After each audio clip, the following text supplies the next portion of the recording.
पुनश्च एकदा तुमच्यासमोर उपस्थित आहे। इयत्ता 10वी विज्ञान आणि तंत्रज्ञान प्रकरण क्रमांक 1 गुरुत्वाकर्षण।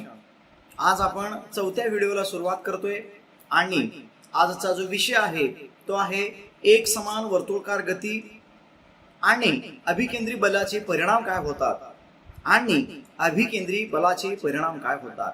आपण पाहिलेलं आहे अभिकेंद्री बल कशा पद्धतीने लागू होतं। कुठलीही वस्तू आपण गोलाकार फिरवली तर जी वस्तू आहे त्याच्यावर आपलं सेंडर म्हणजे अभिकेंद्री बलाचाच परिणाम त्याच्यावर जास्त असतो।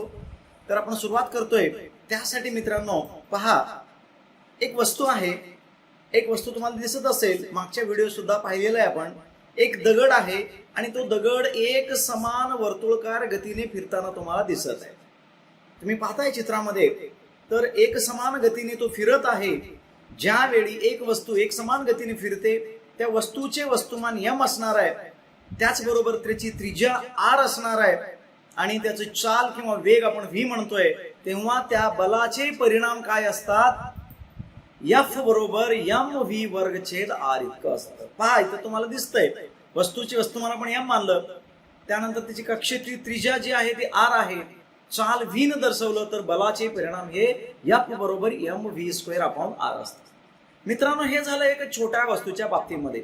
समजा त्याच्याऐवजी एक पृथ्वी म्हणा किंवा कुठलेही ग्रह आहेत, ते ग्रह जर सूर्याभोवती परिभ्रमण करत असतील तर काय घडतं आपण पाहतोय। आता जर इथे तुम्हाला समोर दिसतंय सूर्य आहे, सूर्याच्या साईडलाच पृथ्वी आहे आणि पृथ्वी आता परिभ्रमण करणार आहे, तेव्हा आपण त्याचे परिणाम पाहणार आहोत।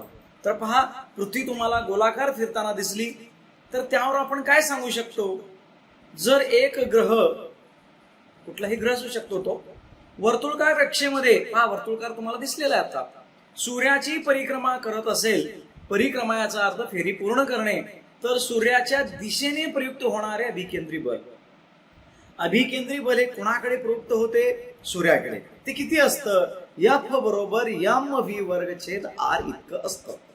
तर यावरून आपण काय प्रूव्ह करणार आहे, इथं न्यूटनने जे न्यूटनचा वैश्विक गुरुत्वाकर्षणाचा सिद्धांत मांडलेला आहे, F म्हणजे बल हे त्याच्या कोणाच्या दोन वस्तूमधील वर्गाच्या अंतराच्या व्यस्तानुपाती असते।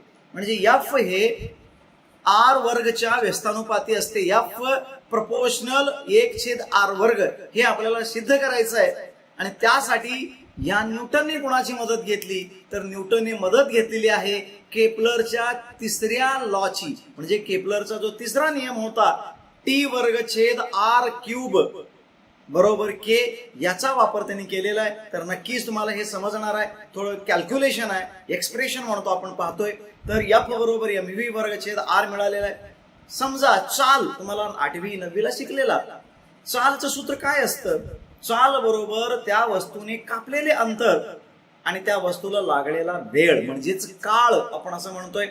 तर इथे सुद्धा पृथ्वी सूर्याभोवती परिभ्रमण करते, परिक्रमा करते, तर त्या सूर्याभोवती एका फेरीमध्ये पृथ्वीने किती परिभ्रमण केलं ते पाहतोय आणि त्यासाठी लागलेला वेळ आपण काढतोय। पहा, या ग्रहाने परिक्रमित केलेले अंतर म्हणजे काय असतो, तो एक परिघ आहे। पहा तुम्ही पाहताय गोलाकार वर्तुळाचे तुम्हाला नियम माहिती आहेत, वर्तुळाचा जे परिघ आहे, परिघचे सूत्र सुद्धा तुम्हाला माहिती आहे, त्याला सर्कम्फरन्स असं म्हणतो मित्रांनो। आणि वर्तुळाचा परिघ किंवा तो कक्षेचा परिघ 2πr आहे। सूर्यापासूनचं जे अंतर आहे ते अंतर किती आहे, तर r आपण मानतोय। पहा तुम्हाला दिसत असेल इथं आपण r मानलेला आहे आणि त्याला लागणारा वेळ म्हणजे आवर्तकाल t असेल, तर आपलं सूत्र कसं होतंय पाहता, तर त्यावरून आपण v बरोबर म्हणजे चाल बरोबर कापलेले अंतरच्या ऐवजी आपण कक्षेचा परिघ म्हणतोय छेद आवर्तकाल।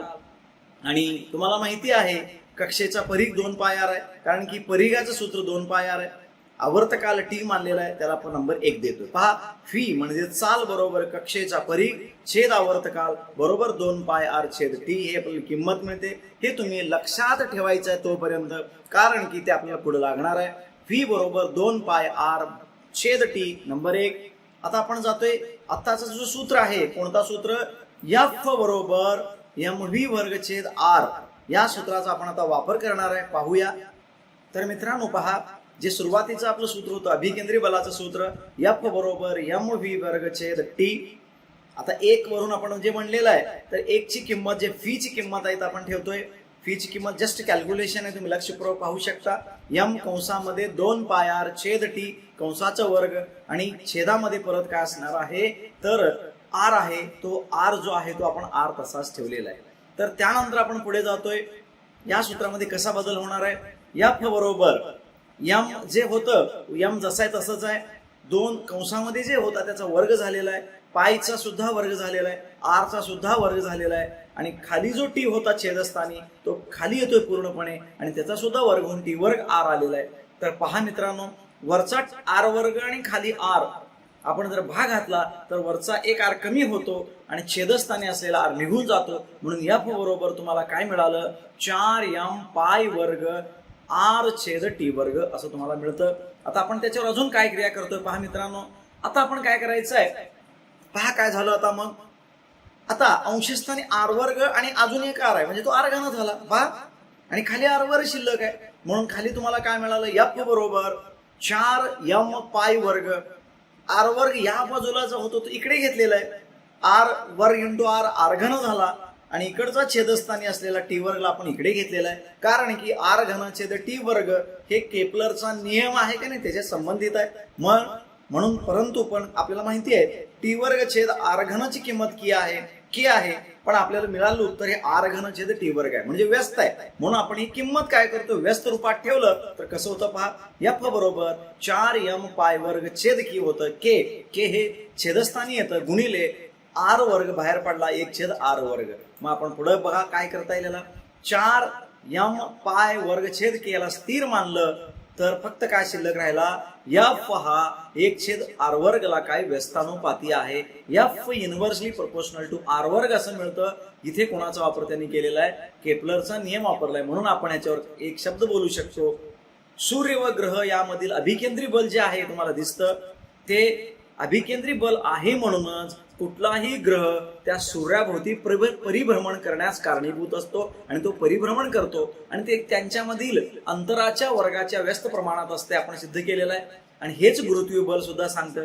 गुरुत्वीय बल मध्ये सुद्धा काय आहे तर त्यांचं जे अंतर आहे ते वर्गाच्या व्यस्त प्रमाणात असते असं न्यूटननं निष्कर्ष काढलेला आहे. म्हणून मित्रांनो जगामध्ये जे सगळे ग्रह वगैरे सूर्याभोवती फिरतात ते कोणामुळे फिरतात तर अभिकेंद्री बलामुळे आणि न्यूटनचा जो वैश्विक सिद्धांत आहे त्या सिद्धांतामुळे. म्हणून गुरुत्वाकर्षणाचे बल हे निसर्गातील इतर बलाच्या तुलनेने अतिशय क्षीण आहे. म्हणूनच आपण काय म्हणतो कुठलेही 2 वस्तूमध्ये आकर्षण बल असतं पण ते प्रत्यक्षात एकमेकांना खेचले का जात नाही तर गुरुत्वाकर्षणाचे बल आहे ते अत्यंत क्षीण आहे, अतिशय कमी आहे.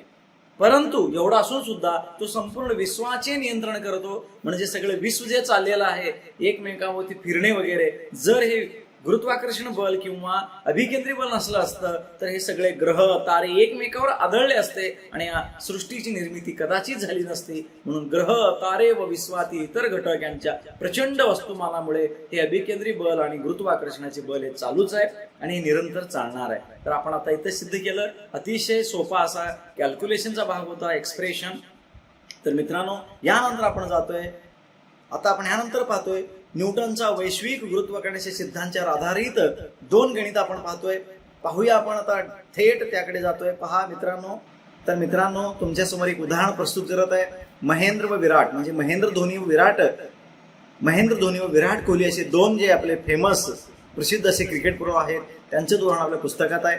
तर ते एकमेकांपासून 1 किलोमीटर अंतरावर बसले असतील आणि त्यांचे वजन त्यांनी दिलेलं आहे 75 kg वस्तुमान आहे आणि विराट कोहलीचं 80 kg वस्तुमान असेल तर त्यांच्यात गुरुत्वीय बल किती आहे म्हणजेच F किती आपल्याला काढायचं आहे. ते खरंच एकमेकांना आणि त्याच्यातलं अंतर 1 मीटर आहे. ते खरंच एकमेकांना F म्हणजे काय तर त्यांच्यातला फोर्स आपल्याला काढायचा आहे आणि ते एकमेकांना खरंच एकमेकांना खेचतात का किंवा त्यांच्यात खरंच आकर्षण बल आहे का हे आपल्याला काढायचं आहे. अतिशय सोपं असं उदाहरण आहे. तर त्यासाठी आपलं सूत्र सगळ्यांनाच माहित आहे. दिलेली माहिती आपण पहिल्यांदा लिहिणार आहे. पहा R म्हणजे त्यांच्यातलं अंतर 1 मीटर आहे. M1 म्हणजे कोण आहे धोनी त्यांचं जे वस्तुमान आहे 75 kg. M2 म्हणजे विराट कोहली त्यांचं वस्तुमान 80 kg आहे. तर आपलं सूत्र माहिती आहे तुम्हाला आणि त्यांच्यात जी कॉन्स्टंट वैश्विक जे स्थिरांक आहे जी 6.67 × 10⁻11 न्यूटन मीटर वर्ग छेद kg वर्ग. तर पहा न्यूटनचे सिद्धांत काय सांगतो, तो सूत्र आपण लिहिलेलं आहे, F बरोबर G(m1 m2 r वर्ग.